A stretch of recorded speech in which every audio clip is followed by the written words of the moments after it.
was the first thing that Steven Spielberg said to you on the set of Jurassic Park? Action. Okay.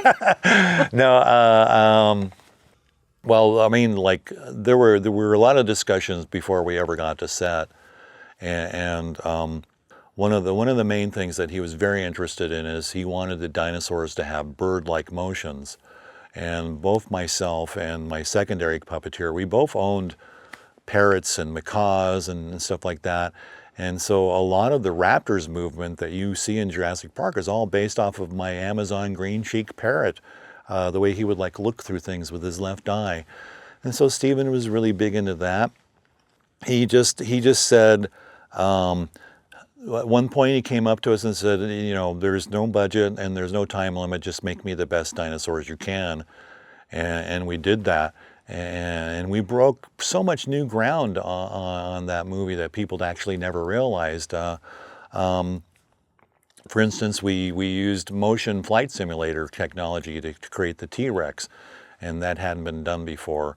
And what was going on was like we were trying to figure out a way to build the T-Rex, and this was like 2 years before the movie came out, right? This is how long we were working on that project. And the first thing is like there was an old ride at Universal that burned down. It was the King Kong ride, and basically you would go through this tram ride, and inside this building was a giant full-size King Kong, but he was an inflatable. He was basically like a Macy's parade float balloon that had mechanized arms in him. But if you looked in the bottom, he had these giant Ritter fans that would keep him inflated, and they would spray banana scent in there too. So when you drove through it, you smell bananas like his breath. And we thought that was pretty cool. But I still kind of like, I really didn't want to go. I wanted to do something a little more than that. And then the next thing that happened was there was this Fievel Goes West attraction at Universal, another Steven Spielberg movie. And in it, there was this 2-story tall cat puppet that was in the ground, and it was on a teeter-totter, so on a seesaw. So it was counterweighted, and so when they needed it, they would add the weights, and he would come out of the ground and terrorize the mouse, which were people in costumes. And I thought that was kind of cool, but then again, still not too excited about it. I wanted to do something something better if we could. And then someone suggested they had seen this Mel Brooks movie where in the end of this movie, two guys battle each other with construction cranes. And I forget the name of it, but so then I was told, hey, go out and look at backholes and construction cranes. And so I went out and I looked at those, and that was so kind of like there were so many problems that they presented. First, we could kill people really easy with a backhoe because there's so much force. And the other thing is that when you watch backholes and the construction cranes move, they have this thing which we call wagga wagga, which is this shakiness. Like when the arm moves there and it does like this, it shakes and it goes down and it shakes and it moves and it shakes. And we call that wagga wagga, like wagga wagga, wagga wagga. And of course, a dinosaur would look like it had palsy or something if it looked, if it was doing that. It did later for a different reason, but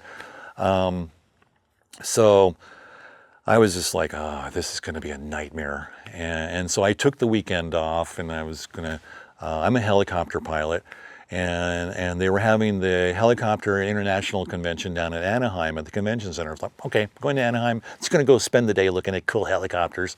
And while I was down there, I saw a flight simulator, and it just hit me like in the face. Here was this simulator with a 9,000-pound cockpit on it, which was the same weight as our dinosaur probably was going to end up being, gliding gracefully through the air and simulating flight. And I thought right then and there, that's the technology that we need to build a T-Rex.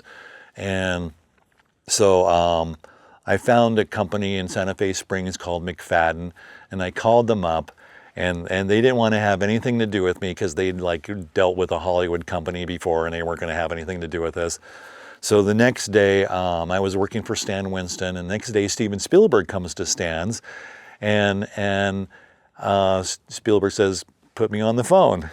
So I called him up and I said, my boss, Steven Spielberg, wants to talk to your boss.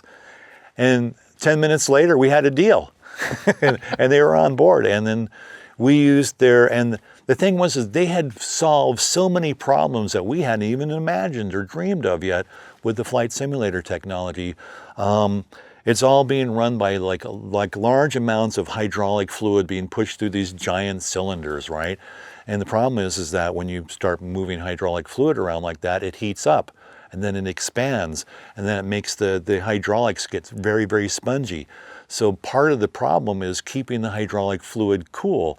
So like the T-Rex had not one but two air conditioning units, that the oil would go from the T-Rex and go into one air conditioning unit and get cooled down, and then it would go straight into another air conditioning unit and get cooled down more before going back into the T-Rex.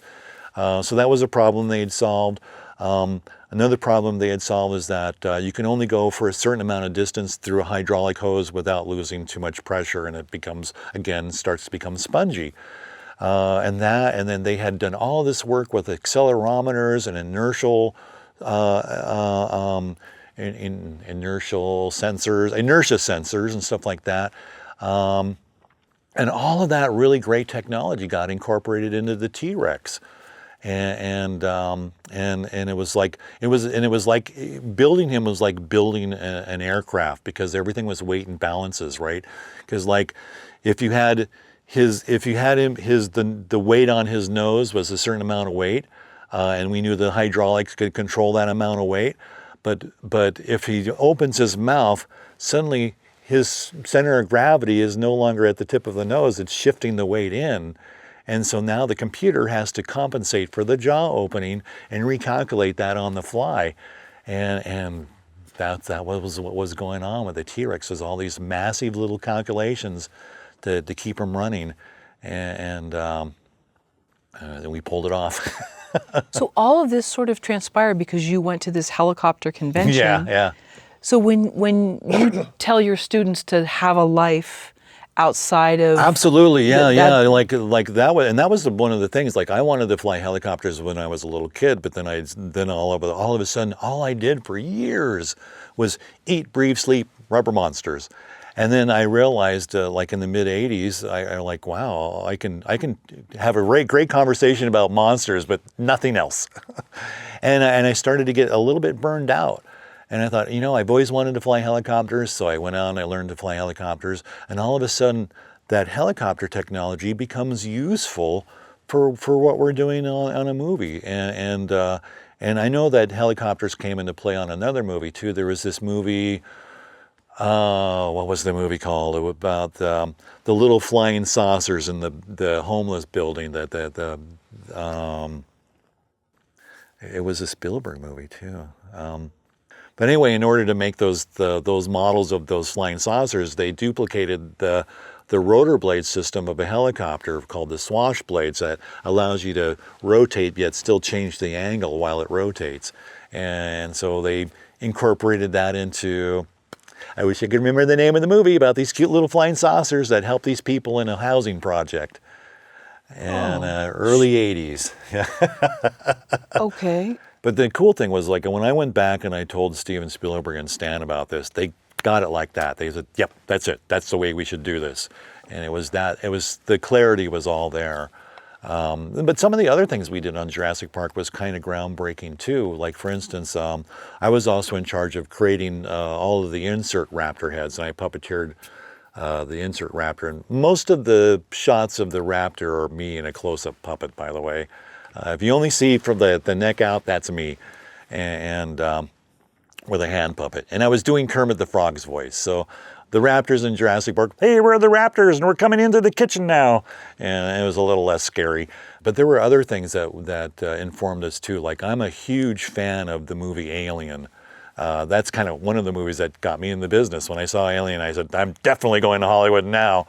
In the end of Alien, there's this really great shot where Sigourney Weaver, Ripley's character, she's trying to escape the ship. She's got Jonesy the cat, and it's a little cat carrier, and comes around the corner, meets the alien head on. She drops Jonesy the cat on the ground, and she runs away. And there's this wonderful shot from the camera. The camera's inside the cat carrier behind Jonesy, as the alien is looking at it, and as the alien's looking at it, he tilts his head. And when I saw him tilt his head in the movie, I thought, wow, this alien is sentient and he's thinking, he's trying to problem solve. And I thought it was such an interesting move to do that. So cut to Jurassic Park, and we're at the kitchen window portal, right? And I tell I'm on the head, and there's a guy who opens and closes the mouths, another guy who moves the eyeballs. There's 3 of us puppeteering this thing, and I tell the other 2, hey, let's do the shot from Alien where the alien tilts its head. And they, okay, we'll try it, yeah. And we don't tell anybody, we're just gonna do it, right? Put in there, the dinosaur looks in, tilts his head. The moment I tilt his head, someone in the back goes, "You're tilting the head." Steven Spielberg yells out, "It's like Alien, I love it." And that's the take we used. He just gets it. He absolutely, he saw it and he went, that's what they were doing in Alien. He got it. And that's the shot we used.